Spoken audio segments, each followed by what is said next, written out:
Hi, I've made a new channel called Lunala Tales. On this channel, I'll upload the stories you ask for. Just comment below what kind of story you want, and I'll make it here on Lunala Tales. The link is in the description. Subscribe now, and tell me what story you want next. The first thing the aliens heard when they stepped onto Earth was the sound of screaming. Not human screaming. Alien screaming. It came from the first soldier in their landing party, a proud and fearless warrior named Thrix, who had only moments ago mocked the wooden spikes sticking out of the ground like a child's failed art project. He had waved his rifle at them, grinning with those big silver teeth, and called them decorative, ridiculous, a sign of humanity's laughable resistance. Then his foot went through the grass, the ground snapped open, and down he plunged into what looked like nothing more than a shallow pit with sharpened sticks at the bottom. But the sticks didn't just stab. They triggered a chain reaction of falling logs, swinging ropes, and finally a barrel of something sticky that dumped all over him from a branch above. The screams echoed through the forest as the alien commander looked on, blinking slowly. The commander, a towering figure of metal and green skin, turned his gaze toward the rest of his troops. Silence fell over them as Thrix scrambled out of the pit covered in sap, smoke rising from whatever strange human mixture now clung to him. He slipped, fell back in, climbed out again, slipped again, and the sound of a horn somewhere in the woods made the scene feel less like a military operation and more like a badly timed circus act. The humans were watching, hiding, laughing at them. The commander's jaw tightened. Jax crouched on a hillside not far away, peering through a pair of battered binoculars with one lens cracked right across the middle. He grinned as the aliens argued among themselves. He could not hear what they were saying, but the way they pointed at the pit, at the spikes, at Thrix trying to scrape sap off his armor, told him the plan was working. Jax had been a prank inventor before the war began. He had once designed exploding watermelons for a summer festival in Kansas. He had rigged carnival rides to throw pies at unsuspecting teenagers. He had a reputation for building things that seemed silly until you realized they worked a little too well. When the aliens invaded, people laughed at first. Then they cried. Then they handed Jax everything they could find that resembled wood, rope, barrels, and rusty nails and told him to get creative.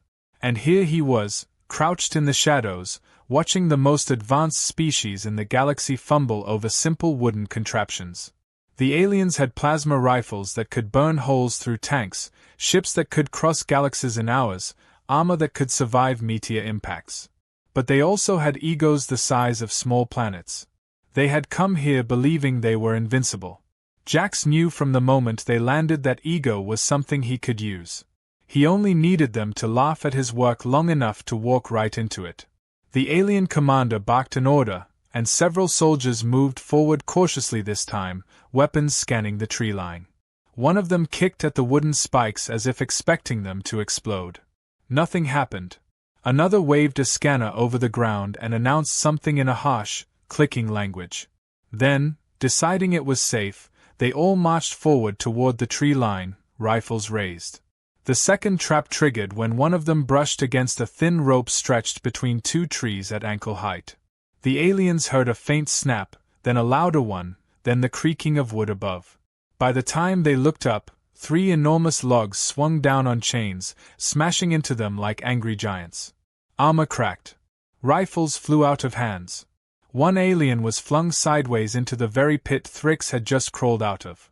The commander's expression went from irritation to disbelief as he stepped backward out of range, his pride clearly taking more damage than his soldiers. Jax leaned against a tree, biting his lip to keep from laughing too loudly. He knew the aliens could hear human laughter echo through the forest, and he wanted that sound in their heads. Fear mixed with embarrassment was a beautiful thing in warfare. It made smart soldiers reckless. It made commanders angry enough to make mistakes. Down below, the aliens tried to regroup.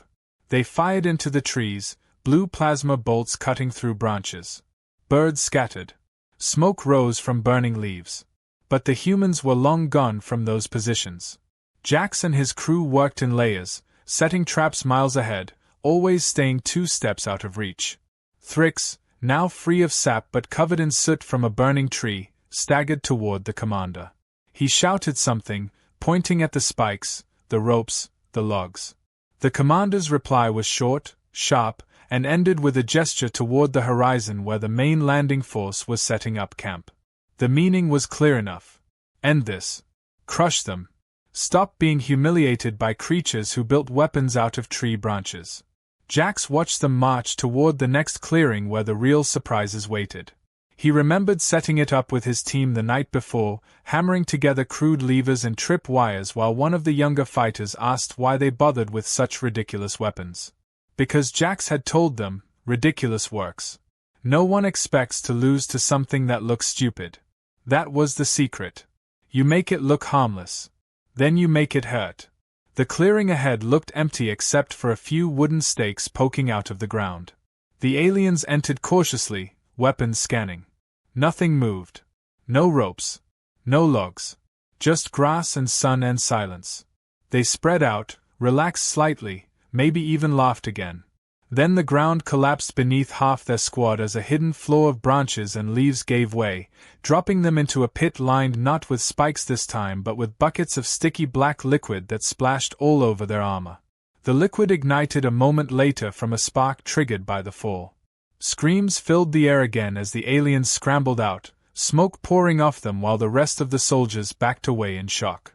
The commander looked toward the forest where he knew the humans were watching. His jaw moved slowly as if promising something unspeakable. He raised his arm and barked orders that sent the remaining soldiers spreading out, searching, hunting. Jax lowered his binoculars. This was it. The moment when the real war would begin. The aliens were angry now. Humiliated. And angry enemies always walked right into the worst traps. The forest looked peaceful after the chaos of the first day, but Jax knew the aliens were planning their next move. They had pulled back to regroup, leaving behind only the smell of scorched earth and the faint metallic tang from their weapons' fire. He sat on a log with his second-in-command, a wiry woman named Tessa who never smiled unless something exploded exactly as planned. She chewed on a piece of dried fruit while sketching out the next series of traps in the dirt with a stick. Jax listened to the distant hum of alien machinery as they set up their base. He could imagine them arguing, the commander barking at his soldiers, the scientists analyzing pieces of wood as if they were fragments of alien technology instead of firewood nailed together with stubborn determination. The plan, Jax told Tessa, was simple. Make everything look stupid. The stupider it looked, the more the aliens would underestimate it. The traps could not just kill or injure. They had to insult the enemy's pride at the same time. A falling log was not enough. A falling log that dumped buckets of paint, that was better. A pit was ordinary. A pit filled with sticky resin that made armored soldiers waddle like penguins, that was perfect. Humiliation was a weapon sharper than any spear. The next morning, his team went to work. Farmers, mechanics, and a few former engineers joined in, lugging ropes, barrels, pulleys, and anything else they could scavenge from abandoned towns. They built seesaws that launched rocks when stepped on, fake bridges that collapsed into mud pits, tripwires that released swarms of angry bees collected from a half-burned hive. Jax watched proudly as the crew set up one trap after another, each one disguised to look as crude and ridiculous as possible. By midday, the aliens sent out scouts to test the terrain. Through his binoculars, Jax saw them moving slowly now, eyes scanning the ground. The memory of the first day's disasters lingered in their posture. The scouts carried strange devices that glowed and beeped as they swept the area, clearly searching for hidden dangers. The first few traps were deliberately easy to find, nothing more than shallow pits with sticks over them. The aliens found them, destroyed them, and stood taller as if they had solved some grand mystery. What they did not know was that those traps were bait. The real danger lay ahead where the ground seemed harmless, where the trees stood too quiet, where the air smelled faintly of sap and smoke. When the scouts moved deeper into the woods, one of them stepped on what looked like a random patch of leaves. The ground held. Nothing happened. He relaxed. Then, 20 feet away, a log rolled down from a slope, hit a lever hidden under the dirt, and released a dozen sharpened stakes swinging on ropes from above. The aliens dove aside, shouting as two were knocked flat. One managed to shoot the ropes, but too late to stop the chaos. Back at the alien base, a tall figure watched everything through a hovering drone. This was Driven, the alien science officer, who viewed the humans with less hatred and more curiosity than his commander. While others cursed the primitive traps, Driven leaned forward, recording every mechanism, every trigger, every reaction from his own soldiers. He muttered in his language about psychology, about misdirection, about how creatures with no advanced technology were outthinking warriors who had conquered half the galaxy. Driven sent reports to the commander, suggesting caution, even respect, for the human tactics.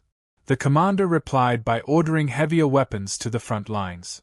Pride dripped from every word. They would burn the forests. They would crush the resistance under steel and fire. Driven watched the recordings again and silently doubted his leader's certainty. These humans, with their ropes and spikes, were not fighting for territory. They were fighting with something the aliens rarely encountered anymore: desperation mixed with cleverness. That evening, Jax set up one of his favorite tricks. In a clearing near the river, his team built what looked like a crude fort out of logs and mud. Smoke curled from a fake chimney. Human voices sang loudly, off-key, as if careless about being overheard. Lanterns glowed through cracks in the walls, hinting at life and warmth. It was bait so obvious that only someone very proud or very angry would attack it. Jax counted on the aliens being both. He was not disappointed. Near midnight, alien soldiers surrounded the clearing. Drones circled above, scanning the fort. It looked flimsy, pathetic even, with its sagging walls and crooked gate. The commander himself arrived in a towering walker machine, metal legs hissing steam as it stepped closer. Through binoculars, Jax saw him give the order to fire. Plasma bolts ripped through the fort's walls, setting it ablaze in seconds. But the fort was empty. The moment the walls collapsed, hidden ropes burned through by the fire snapped loose. Above the clearing, dozens of logs rolled down grease tracks toward the walker's legs. The giant machine tried to step back, but the ground beneath it was laid with wet clay and oil. Its metal feet slipped. One log jammed into the gears of its left leg. Another smashed into its knee joint. Sparks flew as the massive machine tilted, groaned, and then toppled onto its side with a crash that shook the trees. Alien soldiers scattered, some slipping on the oil-slick ground, others firing wildly into the forest. From somewhere in the darkness, a horn blew a long, mocking note before fading into the night. The humans were gone, already moving to the next set of traps miles away. The commander roared in frustration as his soldiers struggled to free the damaged walker. Pride burned hotter than the flames still licking the ruins of the fake fort. He shouted orders to bring in air support, to level the forests, to hunt the humans without mercy. Watching through the trees, Jax allowed himself a thin smile. Every shout, every order given in anger meant the plan was working. Make them mad. Make them reckless. The more they hated the traps, the more they would chase the people building them. And the deeper they chased, the more surprises waited in the dark. Driven stood near the fallen walker, recording everything with cold precision. Unlike the commander, he felt no rage, only a growing unease. The humans were not stronger. They were not faster. Yet battle after battle tilted toward them because they understood something the aliens had forgotten after centuries of easy victories. War was not about who had the biggest weapons. War was about who controlled the game being played. And right now, the humans were writing the rules. The morning after the fake fort disaster, the aliens changed tactics. From his lookout on the ridge, Jax saw them moving with more precision, less swagger in their steps. The towering commander stood near the front, pointing toward the hills where human fighters were rumored to be hiding. Behind him came the giant mechanical walkers again, repaired through the night, their metal shells gleaming as the sun rose over the forest.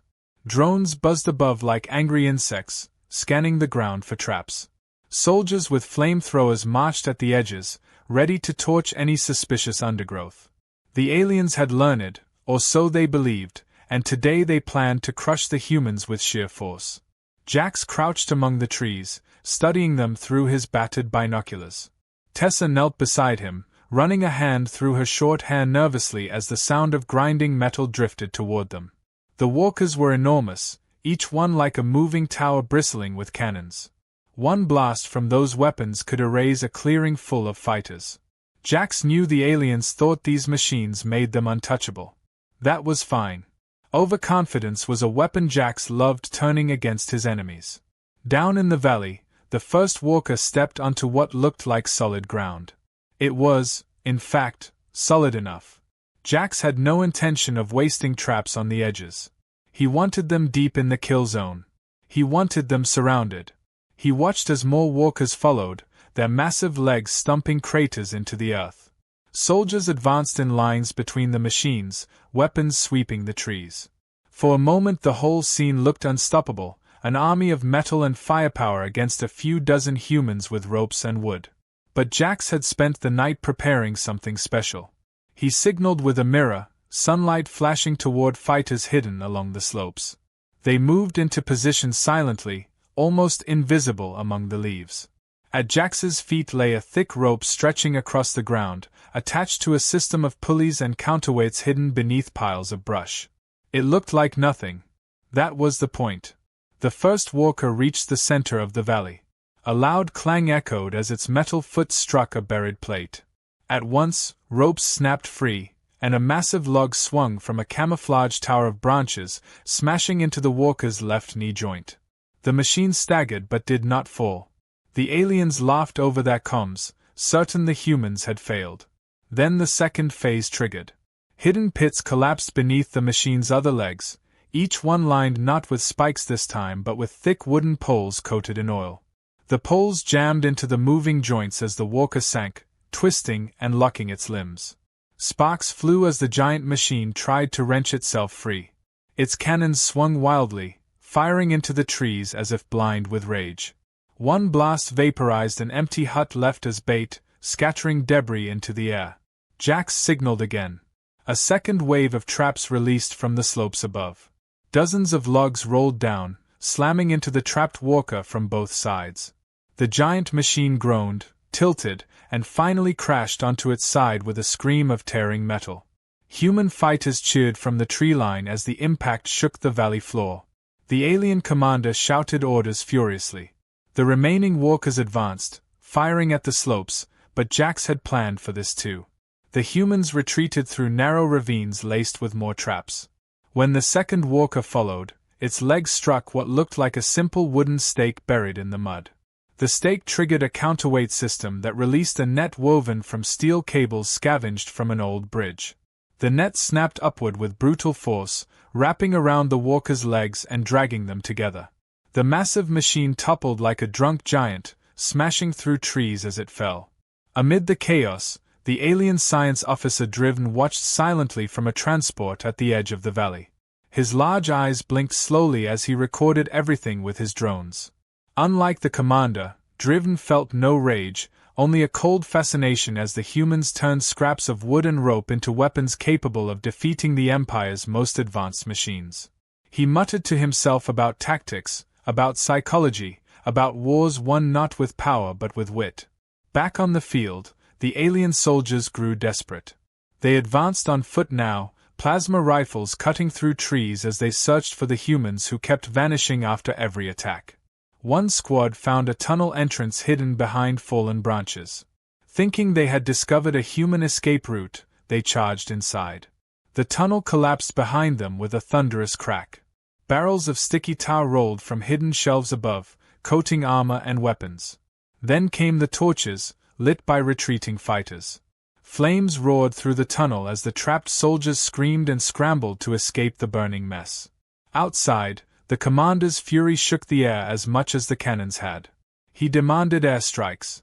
He ordered entire sections of forest burned to ash.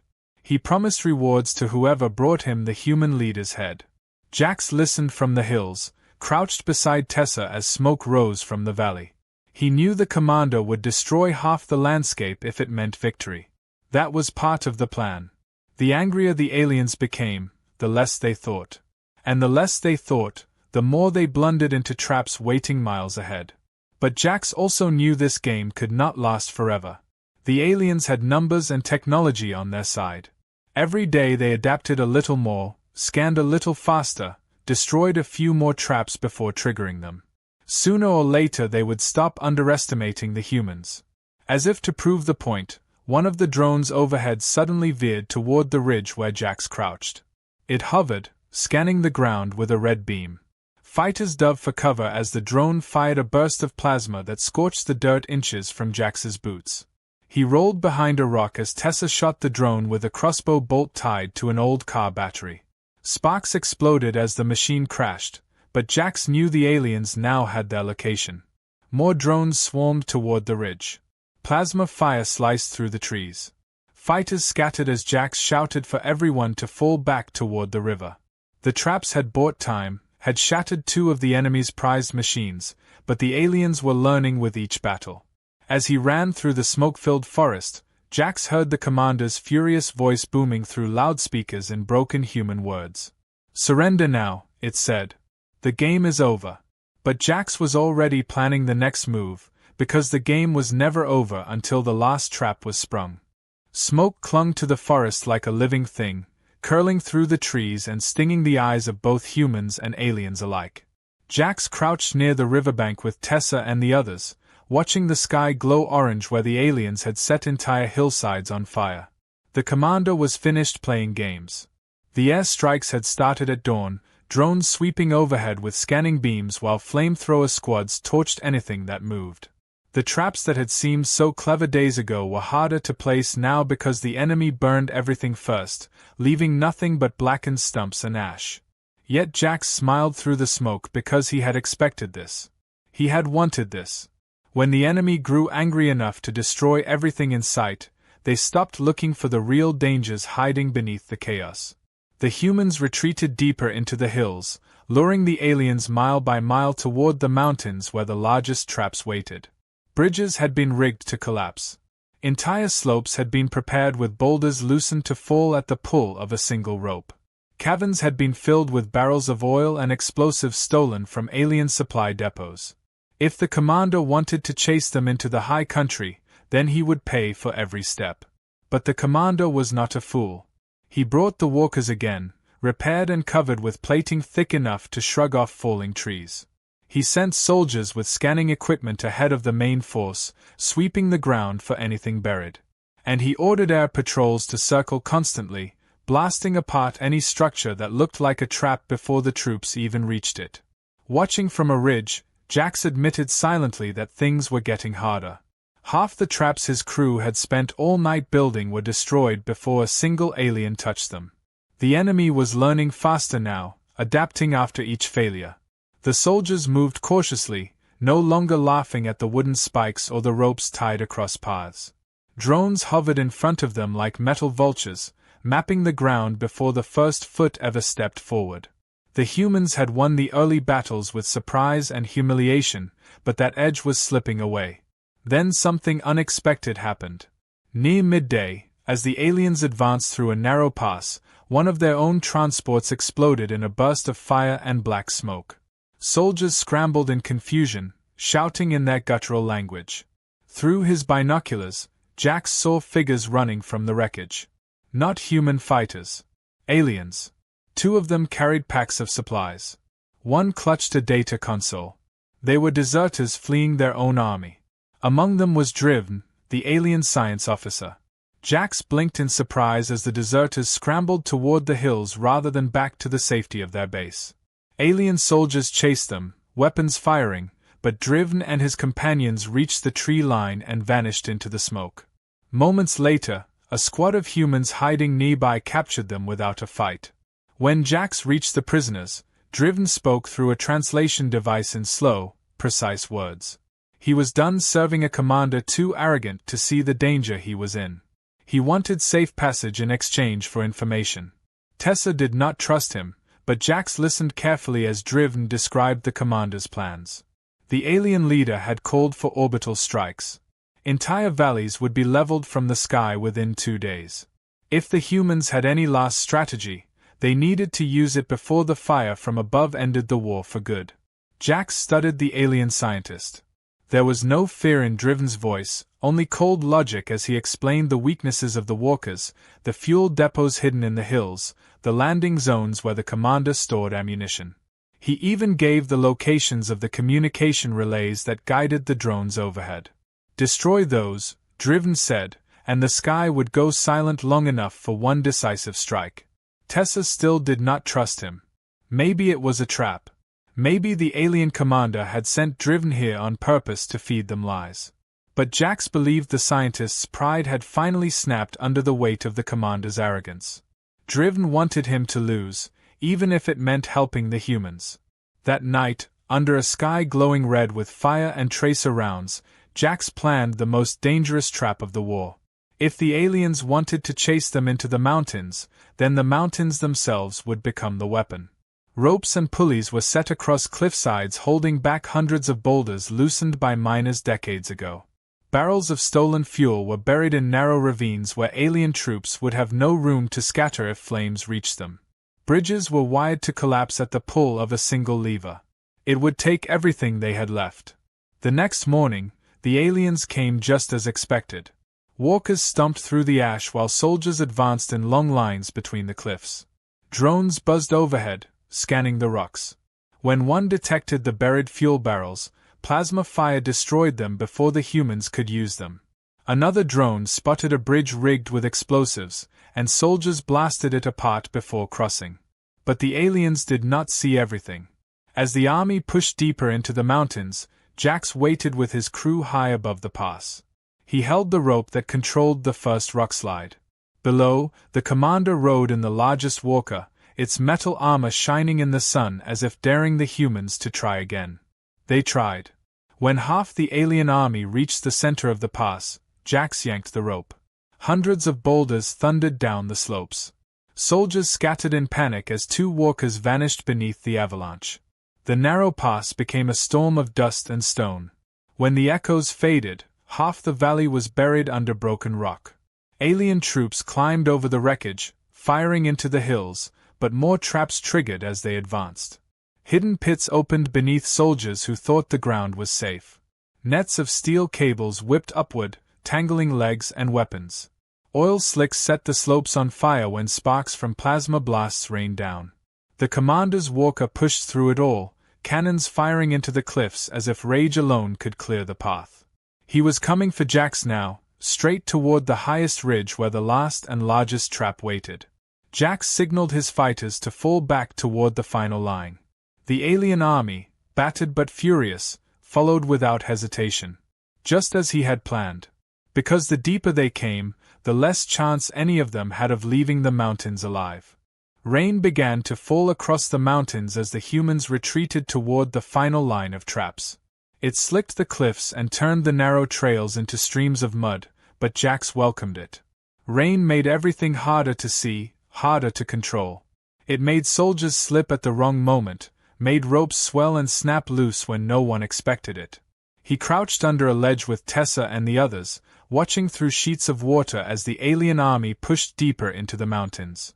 The commander was no longer cautious. He had abandoned scanning patterns and careful patrols. He wanted blood. He wanted Jax's head on a spike before the orbital strikes erased the hills altogether. The largest walker stomped through the mud at the center of the column, its cannons swiveling toward the cliffs where they believed the humans were hiding. Drones circled above despite the rain, scanning through the mist, their lights cutting faint red lines across the rocks. Soldiers marched behind the walker in long columns, their boots sinking into the mud with each step. They carried flamethrowers to burn out any ambushes, but the rain kept the flames small and useless. Jax smiled grimly at that. Nature itself was on their side now. The first trap triggered when a squad crossed what looked like a shallow stream running across the pass. Beneath the water, hidden ropes released at Jax's signal, dropping a net woven from cable and vines over the soldiers. They thrashed and fired upward as the net pinned them to the mud. Plasma bolts burned holes through the ropes, but by then boulders crashed down from the cliffs above, scattering the squad in every direction. The aliens fired into the heights, but the humans had already moved, vanishing into the rain and fog like ghosts. The commander ordered the walkers forward, firing at every ledge where he thought someone might be hiding. Explosions shook the mountains, tearing apart stone and trees alike, but the humans stayed just ahead of the destruction. They wanted the aliens moving faster, climbing higher, stretching their lines thinner with each mile. By afternoon the army reached the mouth of the final valley. Sheer cliffs rose on both sides, their slopes lined with dark pines dripping rainwater. The ground here was narrow, barely wide enough for the walkers to move through one at a time. It was the perfect place for the trap Jax had spent days preparing. The alien commander hesitated only a moment before ordering his troops inside. Pride burned hotter than caution now. He had been humiliated too many times to stop when victory seemed so close. He wanted the humans crushed before the orbital fire erased the entire mountain range. As the first walker entered the valley, Jax waited high above on a ledge soaked with rain. He held the rope that stretched across the ridge to the counterweights buried in the cliffs. Fighters crouched beside him, their faces streaked with mud, waiting for his signal. When the walker reached the center of the valley, Jax yanked the rope. An entire section of cliff collapsed in a roar of thunder and falling stone. Hundreds of tons of rock slammed onto the walker, smashing its legs and burying soldiers in a wave of mud and debris. The rest of the army staggered as the ground shook beneath them. Then the second line of traps triggered. Logs coated in oil rolled down hidden tracks, slamming into the sides of the valley where alien troops tried to climb for cover. Barrels of stolen fuel ignited as flaming torches dropped from above, turning the narrow pass into a wall of fire and smoke. Soldiers screamed orders in their guttural language, some firing into the cliffs while others scrambled over wreckage to escape the spreading flames. The commander's walker emerged from the smoke, battered but still standing, its cannons blasting apart entire sections of the ridge. Jax signaled his crew to fall back toward the last defense line at the far end of the valley. The humans ran through rain and smoke, their boots slipping on wet rock as plasma fire scorched the ground behind them. Every step was planned. Every path they took led the aliens deeper toward the final trap waiting at the mouth of the canyon. Driven, the alien scientist who had defected, moved with the humans now, his strange eyes blinking against the rain. He carried the pack containing stolen alien data cores, the ones holding codes for drone communications and orbital strike schedules. If they survived the day, those codes might be worth more than all the traps in the mountains combined. The commander pushed his forces forward through the burning wreckage. He no longer shouted orders through translators. He barked them in his own language, each word sharp with fury. The remaining walkers followed, their massive feet crushing mud and ash as they closed on the retreating humans. At the far end of the valley, Jax waited beside a towering cliff where a single rope held back the largest counterweight his fighters had ever built. Above them balanced a slab of stone the size of a house, its base carved and wedged until one cut would send it crashing down. The aliens did not know they were marching into a dead end. The humans slipped through a narrow gap between boulders at the canyon's end and vanished from sight. Believing at last that he had cornered his enemy, the commander ordered the entire army into the killing ground. Soldiers poured through the pass, walkers stumping forward behind them, drones circling overhead through smoke and rain. Jax watched from the shadows at the gap's edge as the commander reached the center of the canyon. He waited until every soldier, every walker, every drone was inside. Then he gave the signal. The rope snapped. The massive stone slab crashed down across the canyon mouth with a roar like the sky itself splitting open. The exit vanished under thousands of tons of rock and mud, sealing the aliens inside. Panic erupted as soldiers realized they were trapped between cliffs lined with fuel barrels and logs slick with oil. Jax raised a torch high above his head. The rain hissed against the flames. He hurled it onto the nearest oil slick.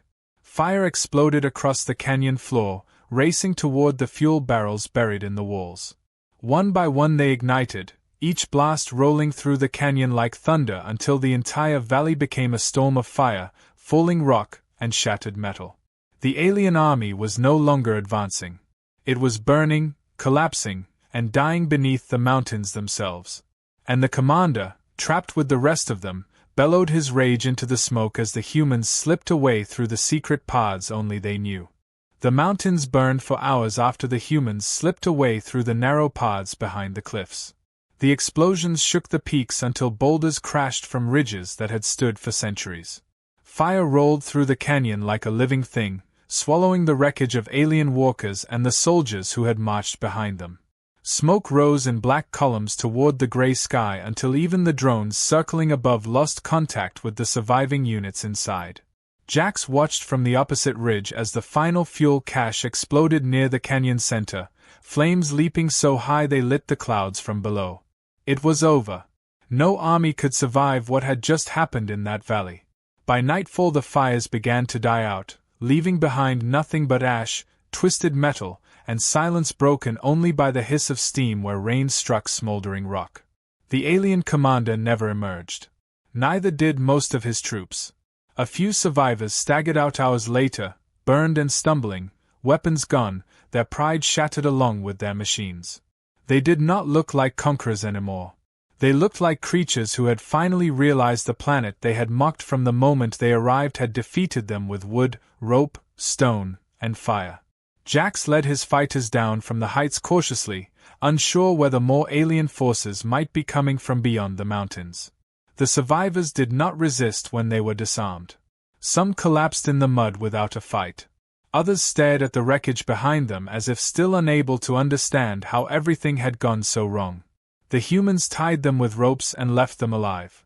Killing was no longer necessary. Whatever empire had sent them here would learn what happened soon enough when none of their proud soldiers returned. Driven, the scientist moved among the wreckage with the same calm detachment he had shown since defecting.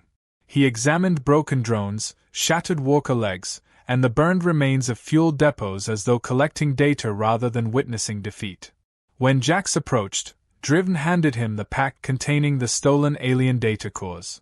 The scientist explained in his precise voice that the orbital strike codes inside had already been disabled by the destruction of the communication relays buried under the cliffs. No signal would call down fire from the sky now.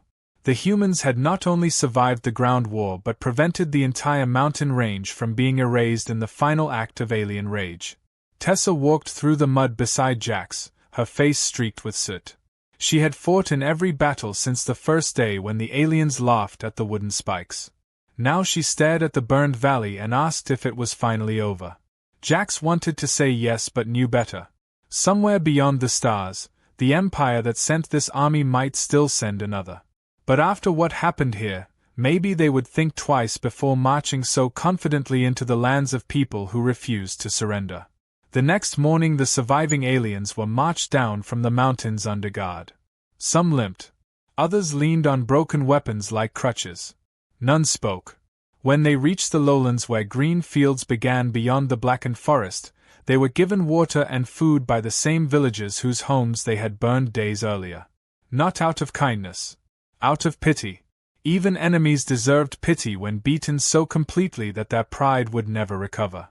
News of the victory spread slowly at first, carried by messengers on foot and radio signals bouncing between hidden outposts. By the third day, fighters who had been scattered across the countryside returned to the villages, bringing stories of the final battle. Children climbed onto the burned wrecks of drones displayed in the town squares. Farmers hammered pieces of shattered walker armor into plow blades. Someone even hung a wooden sign on a half-buried alien cannon that read tourist attraction 5 coins per picture. Jax refused to give speeches when asked. He spent most of his time walking the hills where the first traps had been built, remembering each fallen fighter who had not lived to see the victory. The war had been won with ropes and spikes and barrels of stolen fuel, but the cost had been measured in lives as much as in enemy machines. At night he sat by the fires listening to villagers sing songs about the log slides and collapsing bridges as if they had been some kind of wild festival rather than a desperate fight for survival. Driven chose to stay among the humans rather than return to whatever punishment his own people might give him for betrayal. He offered knowledge about alien medicine, energy systems, even farming techniques learned on distant worlds. Some distrusted him, but most saw the value in what he brought. When asked why he had turned against his commander, Driven always gave the same answer. Pride destroys more armies than enemies ever do. Your people understand this. Mine forgot long ago. On the 7th day after the battle, a fleet of alien ships appeared briefly in the upper atmosphere. People watched from the fields as silver shapes glimmered against the morning sun. No troops landed. No weapons fired. The ships hovered for hours, scanning the wreckage in the mountains, then turned slowly and left orbit without sending a single soldier to the ground. Perhaps they saw the burned canyon filled with the bones of their machines. Perhaps they heard the last transmissions from the commander before the rocks buried him forever. Whatever message reached them convinced the Empire to leave the planet alone. Life returned slowly to the valleys and hills scarred by fire. Villagers built homes from the same wood once used for traps. Roads were cleared where walkers had fallen. Children played on broken drone parts turned into swings. The war left reminders everywhere, but the people were alive to see them fade beneath grass and wildflowers as seasons changed. One evening as the sun set over the mountains, Jax climbed the highest ridge where the first signal mirror had flashed days ago. He looked down at the valleys where smoke no longer rose and at the distant forests already growing back through the ash. Tessa joined him carrying 2 mugs of the rough mountain tea the fighters drank after long nights. "So this is it," she said quietly. "No more traps. No more running." Jax watched the wind bend the new grass along the slopes. The aliens had come with weapons that could level cities, and they had been beaten by ropes and spikes that looked like toys until the moment they turned battlefields upside down. He wondered if somewhere among the stars the Empire now told stories about this place the way humans told ghost tales around fires. Maybe they whispered about the planet where prideful armies vanished into burning canyons and never returned. Jax drank the tea slowly before answering. "Sometimes the oldest tricks are the ones that last the longest," he said. Then he turned from the ridge as the last sunlight faded behind the peaks, leaving the mountains quiet at last.